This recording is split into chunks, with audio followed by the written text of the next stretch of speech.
Hello दोस्तों, स्वागत है आपका मेरे इस सैनिक समाचार चैनल में।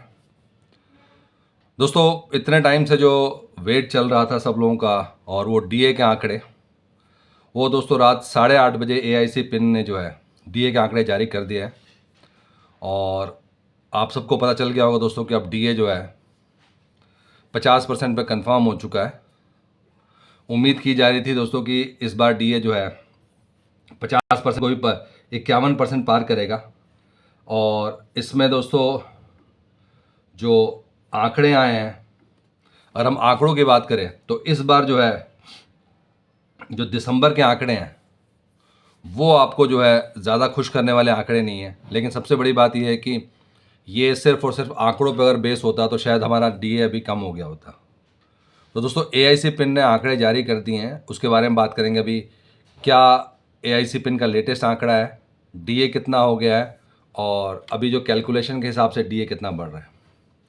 दोस्तों, जवानों की छुट्टियों पर जो है रोक लग सकती है। नया ऑर्डर जारी हो रहा है जवानों और जेसीयूज़ के लिए, जो है काफ़ी ज़्यादा जो है आने वाले टाइम में जो है मुश्किलें आने वाली है। जिस तरीके से जो है नियमों में बदलाव हो रहा है। और इसके अलावा दोस्तों हम बात करेंगे अभी महंगाई भत्ता जो है बढ़ने के बाद से जो है कितना डिफरेंस आ रहा है सैलरी में अभी, और उसके बारे में बात करेंगे कि अभी डीए बढ़ने के बाद से कितना ज़्यादा इसमें अंतर आएगा। तो चलिए दोस्तों बात करते हैं आज के इन सभी इंपॉर्टेंट अपडेट्स के बारे में। दोस्तों, अगर चैनल पर आप पहली बार हैं तो चैनल को ज़रूर सब्सक्राइब करें, जिससे आने वाली हर वीडियो का अपडेट आपको मिलता रहे, और साथ ही साथ बेल आइकन ज़रूर दबाएं।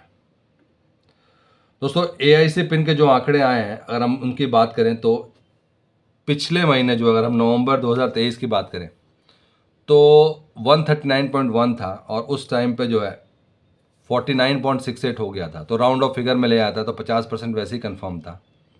लेकिन दिसंबर में दोस्तों जो महंगाई भत्ता जो एआईसी पिन के आंकड़े हैं वो कम हो गए हैं। और ये एक सबसे बड़ा जो है कि इससे ये लग रहा था कि कहीं ऐसा है कि एआईसी पिन के आंकड़े कम हुए तो कहीं डीए पे प्रभाव ना पड़े। लेकिन क्योंकि ये एआईसी पिन का एक सिर्फ ये नंबर होता है, इस नंबर को एक फॉर्मूले में डाला जाता है और उसके बाद से आपका एआईसी पिन का आंकड़ा आपका जो है डीए कितना होगा वो जनरेट किया जाता है। तो जैसा हम बता रहे हैं दोस्तों कि नवंबर में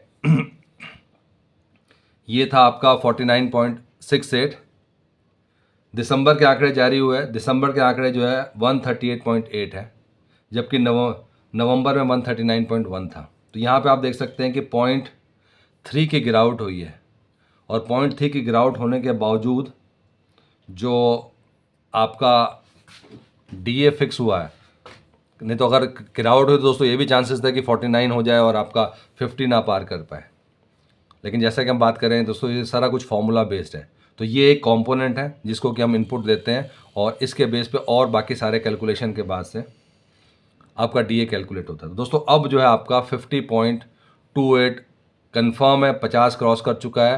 तो जो मेन आंकड़ा था, क्योंकि 50 क्रॉस करने के बाद हमने पहले ही बताया था कि ना सिर्फ डीए आपका बढ़ेगा, साथ ही साथ आपका जो है एचआरए बढ़ने वाला है आपका। इसी के साथ जो XYZ कैटेगरी में लोग रहते हैं, आपका चिल्ड्रन एजुकेशन अलाउंस बढ़ने वाला है, आपका जितने भी जो है माइलेज अलाउंस आपका बढ़ेगा। इसमें आपको जो हॉस्टल की सब्सिडी मिलती है उसमें जो है आपको बेनिफिट मिलने वाला है। मेन चीज़ दोस्तों ये था कि ये 50% पार कर जाए, और वो 50% पार कर गया। अगर ये 49 पे रुक जाता कुछ नहीं मिलता, सिंपल में मात्र आपको जो है 46 + 3 3% का मिलता। लेकिन अब जो है बहुत सारी चीज़ें जो कि नियमों में लिखा गया है कि जैसे ये 50% पहुँचता है तो आपको ये इससे बेनिफिट होंगे। तो इसमें आपका एचआरए बढ़ रहा है, आपका जो है इसमें ग्रेचुइटी बढ़ रहा है। ग्रेचुइटी भी इस समय नॉर्मली दोस्तों 5 लाख की बढ़ोतरी हो रही है ग्रेचुइटी में। इसमें स्पेशल अलाउंस इसमें बढ़ रहा है इसमें। तो सिर्फ और सिर्फ डीए 50% करने के बाद से आपके जो है ये सारे की सारी चीज़ें जो है उसमें इंक्रीमेंट हो रहा है। बात करते हैं दोस्तों भारतीय सेना में, अब जो है मेन चीज़ है फिटनेस के नियम जो है अब बदल गए हैं और अब सभी को फिट रहना पड़ेगा। हमने पहले ही बात की थी। और साथ ही साथ दोस्तों सैनिकों की छुट्टी भी कट सकती है। तो इसमें बात करते हैं दोस्तों, जो नए नियम के तहत हर कर्मी को जो है, यानी army physical fitness assessment card भी तैयार रखना होगा। तो कहीं ना कहीं काफ़ी टाइम बाद ये सारे के सारे नियम आ रहे हैं। और सबसे बड़ी बात यह है कि JCOs ORs के लिए है। इंडियन एक्सप्रेस की रिपोर्ट में सूत्रों के हवाले से कहा गया है कि कभी कमानों के पत्र भेज दिए गए हैं और इसमें कहा गया है कि नई नीति का मकसद जांच की प्रक्रिया को समानता लाना, शारीरिक रूप से अयोग्य और मोटापे का शिकार और जीवन शैली में चलते हो रही बीमारी से निपटना है। तो रीज़न तो बहुत अच्छा बताया गया है, लेकिन उस रीज़न की वजह से जो चीज़ें होने वाली है, जो उसका परिणाम है, वो बहुत खतरनाक है। हर महीने अब BPT यानी बैटल फिजिकल एफिशिएंसी टेस्ट और फिजिकल प्रोफिशिएंसी टेस्ट PPT होता है। BPT के तहत एक शख्स को 5 किलोमीटर की दौड़, 60 मीटर की स्प्रिंट, रस्सी के बल ऊपर चढ़ना, तय समय में 9 फीट के गड्ढे को पार करना। यहाँ समय उम्र के अब नियमों में क्या है? अब क्या है कि हर नियम के तहत ब्रिगेडियर रैंक के अधिकारी, 2 कर्नल और एक मेडिकल अधिकारी के साथ मिलकर हर 3 महीने में आकलन करेंगे। सैनिकों को BPT और PPT के अलावा कुछ और टेस्ट भी देना होगा। इनमें 10 किलोमीटर की स्पीड और जो भी आपकी फिटनेस से रिलेटेड जो है टेस्ट है वो आपको पास करना है। तो कहने का मतलब दोस्तों ये है कि अब जो है आसान नहीं रहेगा फ़ौज में काम करना। अब जो है, जो आपका BPT या PPT होता है, उसमें जो है आपको अब तो दोस्तों इसमें अब जो आपका BPT और PPT होगा, उसमें अब मेडिकल टीम भी रहेगी और वो तय करेंगी कि किस तरीके से जो है आपका मेडिकल टेस्ट करना है। तो कहीं ना कहीं दोस्तों अब नियम बहुत सख्त हो चुके हैं और अब सभी JCOs ORs को जो है इसका पालन करना पड़ेगा।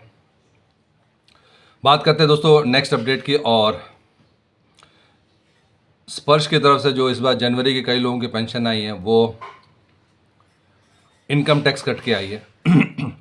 तो दोस्तों एक बार ज़रूर, अगर आपने अभी तक इनकम टैक्स अपडेट नहीं किया, जो आपने पैन कार्ड अपडेट नहीं किया, उसको ज़रूर अपडेट कर लें, क्योंकि पर्सनल डेटा वेरिफिकेशन पर ऑलरेडी स्पर्श ने क्लियर कट कर दिया है कि पर्सनल डेटा वेरिफिकेशन जो है वो पेंशनर्स का काम है और उनको अपने आप इसको टेक केयर करना पड़ेगा। अगर पर्सनल डेटा में कोई भी दिक्कत आती है और उसकी वजह से आपकी अगर पेंशन में दिक्कत है, तो वो आपकी रिस्पॉन्सिबिलिटी रहेगी। और दोस्तों ये 3 महीने इस समय हैवी टैक्स कटता है जो लोग टैक्स के दायरे में आते हैं। तो दोस्तों ये बहुत इंपॉर्टेंट है, अपना पर्सनल डेटा पूरा, चाहे आपका सर्विस डेटा है, और मेन चीज़ अभी आधार कार्ड, पैन कार्ड, ईमेल और फ़ोन नंबर की बात कर रहे हैं।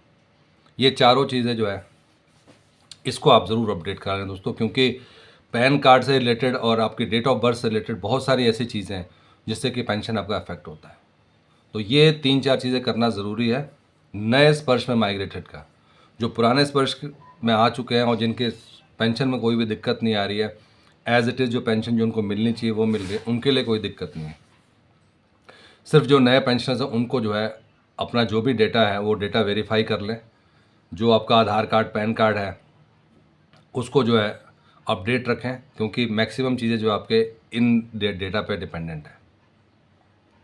तो दोस्तों ये थे आज के इम्पॉर्टेंट अपडेट सभी पूर्व सैनिकों के लिए, खासकर केंद्रीय कर्मचारियों, रेलवे के लिए जो DA में बढ़ोतरी है उसको लेकर, और जो JCO जवानों के जो नए नियम आ चुके हैं उसको लेकर। अगर वीडियो पसंद आई दोस्तों, इसको लाइक कीजिएगा, शेयर कीजिए और सब्सक्राइब करना ना भूलें। Thank you for watching this video.